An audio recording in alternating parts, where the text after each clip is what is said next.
Nexus GS में supreme court का एक स्टेटमेंट आया था कि आरक्षण जो है मौलिक अधिकार नहीं है। इस टॉपिक से कहाँ पे और कितने क्वेश्चंस किस प्रकार से पूछे जा सकते हैं, इस वीडियो में हम उन सारी चीज़ों के बारे में डिस्कस करेंगे। सबसे पहले तो हम लोग बात करेंगे कि मेंस में आपका ये कहाँ पे आता है।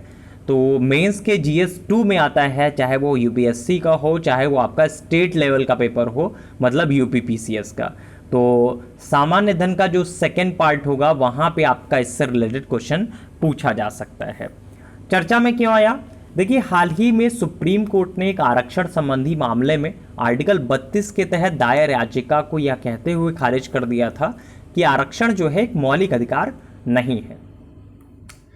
याचिका में तमिलनाडु में मेडिकल पाठ्यक्रमों में अन्य जो पिछड़ा वर्ग होते हैं, मतलब जो ओबीसी होते हैं, उनके अभ्यर्थियों को 50% आरक्षण नहीं देने के केंद्र सरकार के निर्णय को चुनौती दी गई थी। और याचिका में तमिलनाडु के जो शीर्ष नेता हैं उनके द्वारा 2020-2021 के लिए राष्ट्रीय पात्रता सह प्रवेश परीक्षा में राज्य की जो लिए सीटें थी, आरक्षित सीटें थी, उनमें 50% सीटें अन्य पिछड़ा वर्ग मतलब ओबीसी हेतु आरक्षित करने के लिए केंद्र सरकार को निर्देश देने की मांग की गई। सुप्रीम कोर्ट का निर्णय क्या रहा उसके बारे में बात करें। देखिए, सर्वोच्च न्यायालय ने कहा कि संविधान के आर्टिकल 32 के तहत एक याचिका केवल मौलिक अधिकारों के उल्लंघन के मामले में दायर की जा सकती है। आरक्षण का अधिकार जो है वो मौलिक अधिकार नहीं है, तो फाइनली आरक्षण नहीं देना मौलिक अधिकारों का उल्लंघन नहीं होता है। तो सर्वोच्च न्यायालय ने याचिकाकर्ताओं को उच्च न्यायालय में जो याचिका दायर करने की अनुमति है वो प्रदान करते हुए याचिका वापस लेने को कहा है। अब ये आरक्षण संबंधी प्रावधान क्या है, संवैधानिक प्रावधान क्या है, उससे बारे में बात करें। यद्यपि भारतीय संविधान के भाग 3 के अंतर्गत आर्टिकल 15 तथा आर्टिकल 16 में आरक्षण संबंधी प्रावधानों को शामिल किया गया है। तो कौन से आर्टिकल में शामिल किया गया है? 15 और 16 में। ये आपके प्रीलिम्स में पूछा जा सकता है।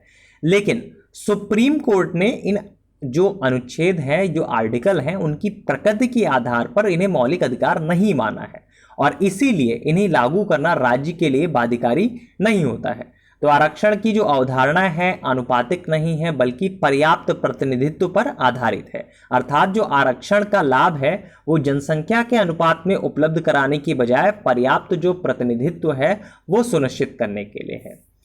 अब रिट की व्यवस्था क्या है? जो आपका रिट हो गई, उच्चतम न्यायालय और उच्च न्यायालय को देश में न्यायिक व्यवस्था को बनाए रखने, व्यक्ति के मौलिक अधिकारों तथा संविधान के संरक्षण का दायित्व प्रदान किया गया है।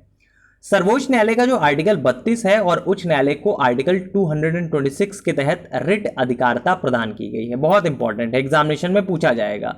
आर्टिकल 32 और आर्टिकल 226 सुप्रीम कोर्ट के तहत कौन सा होता है? 32 और उच्च न्यायालय के तहत होता है 226। इन अनुच्छेदों के तहत बंदी प्रत्यक्षीकरण, परमादेश, प्रतिषेध, उत्प्रेषण और अधिकार प्रक्षा आदि रिट जारी की जा सकती हैं।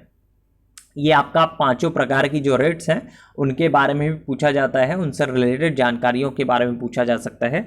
नेक्सस जीएस पे एक वीडियो अपलोड किया जा चुका है रिट के बारे में पहले भी। तो उच्च न्यायालय में रिट की अनुमति क्यों मिली? देखिए, उच्चतम न्यायालय में आपका केवल मौलिक अधिकारों के हनन की स्थिति में ही रिट जारी की जा सकती है, जबकि जो उच्च न्यायालय है वो आपका मौलिक अधिकारों के अलावा अन्य मामलों में भी रिट जारी कर सकता है।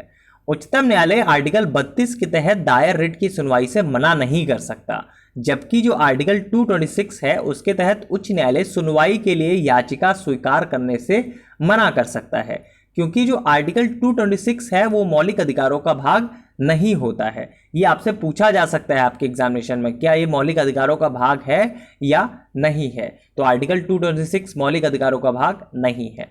अब इस डिसीजन का इंपॉर्टेंस क्या है उसके बारे में बात करें तो सुप्रीम कोर्ट के अनुसार आरक्षण जो है मौलिक अधिकार नहीं है, तो फाइनली आरक्षण के उल्लंघन पर आर्टिकल 32 के तहत रिट स्वीकार करना अनिवार्य नहीं होता है।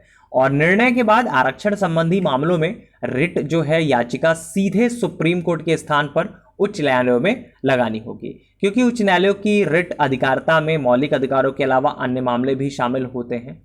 तो कुल मिलाकर आपको उम्मीद है समझ में आ चुका होगा इस पूरे से क्या क्या क्वेश्चन पूछे जा सकते हैं।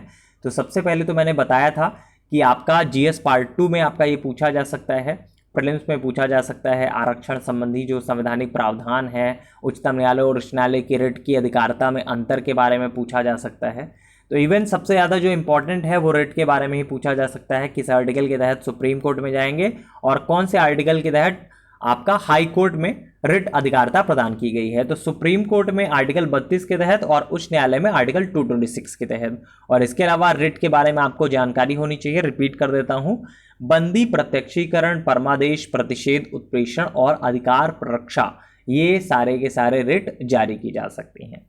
तो ये रहा आपका एक्सपेक्टेड टॉपिक। आपका आरक्षण जो है वो मौलिक अधिकार नहीं होता है, ये आपका सुप्रीम कोर्ट का स्टेटमेंट था और इससे रिलेटेड जानकारी आपके एग्जामिनेशन में पूछी जा सकती है।